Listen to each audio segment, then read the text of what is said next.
Hello Chittoor people, మన చిత్తూరు గంగాధర్ నెల్లూరులోని Jain factory ముందర వందలాది ట్రాక్టర్లు క్యూ కట్టాయి. ఈరోజు బెంగళూరుకాయ ధర 5 రూపాయలు ధర పలకడంతో రైతులు చాలా ఆందోళన చెందుతున్నారు.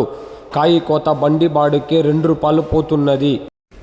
2-3 రోజులు అయినా కూడా ఫ్యాక్టరీ గేటు కూడా దాటకుండా లైన్లో వేచి ఉండడం జరిగే పరిస్థితిలో రైతులు ఉన్నారు.